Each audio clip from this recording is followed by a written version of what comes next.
Welcome to Trashmagination, a podcast about reimagining trash. I'm Carla Brown. Do you have a drawer full of maps somewhere in your house? We have maps that you unfold. We have AAA maps that look like flip books. Nowadays, because technology has changed and our cell phones have excellent map apps, we don't need print maps ever. The only time I need a printed map is if we're going hiking somewhere and I think we might lose cell reception. There's something about maps, though. They're so cute. It makes me hesitant to just throw the lot of them into the paper recycling. Somehow they are sentimental. Maybe because they represent special memories that I had of a trip. Maybe it's the texture of the paper, which is thicker. Sometimes it's the color palette, like especially if I have a map that's really old. And I noticed that the color palettes have changed in maps over the years.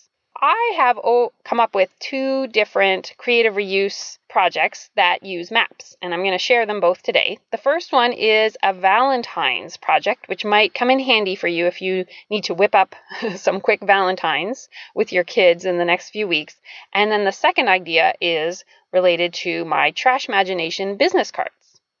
So let's start with the Valentines idea. So each year, my kids need to make Valentines for class, and I'm sure anyone with kids knows this is usually a mad scramble. This usually involves, oh my gosh, it was fun making the first 3, but we have to make 30, and this is exhausting.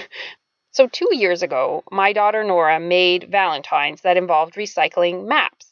The way we started, we weren't actually going to use maps at first. We were just using kind of colorful, crinkly paper. And then my daughter said, oh, what if we used maps? Because I had made my Trashmagination business cards from maps. And so that was on her mind.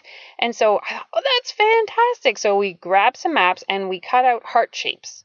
And then we cut out squares from some recycled handmade paper. Now we could have glued that all together to make a Valentine, but what we did instead, which was even faster, was we just laid them down in layers in my sewing machine, and we sewed just from the top to the bottom of each one, just right down the center of the heart.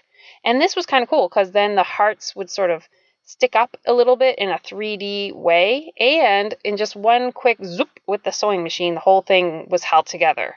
And we just used a normal sewing machine needle.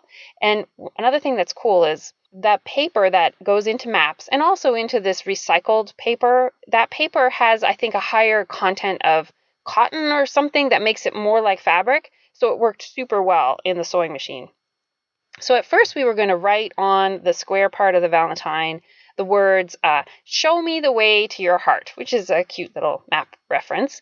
But my daughter was worried that message was a little mushy. I mean, she was in 6th grade. It's starting to get like a little uncomfortable at times with the love messaging.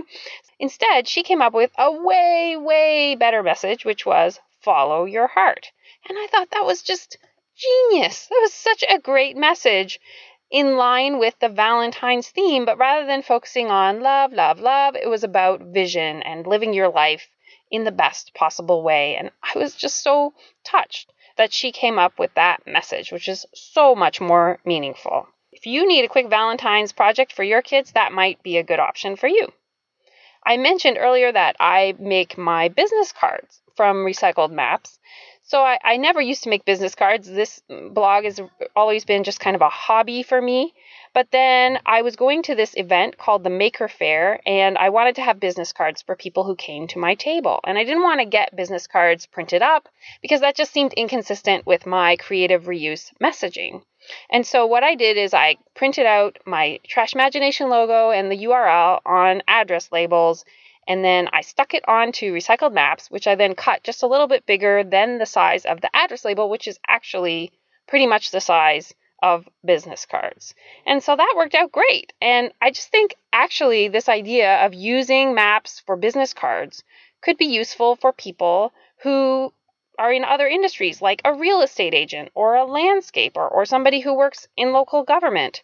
I think making a business card from a map shows that you really care about where you live. So I've collected a bunch of map project ideas on Pinterest, ways that you could reuse your maps if you'd like to. My favorite ones were I saw a bridal bouquet made out of origami flowers that were folded from maps from the places that were important to the bride and groom. Well, that's really clever. I saw a locket that had a map inside it that was really meaningful to the person who owned the locket. And I loved these little beads. You've probably made them before from paper where you roll it really tightly and it makes like a bead.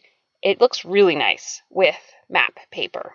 And pretty much any paper craft can be made with maps, including envelopes, bunting, wedding invitations, wreaths, cards, decoupage on jewelry or furniture, scrapbooking, puzzles, drawer liners, paper gift bags, and wrapping paper.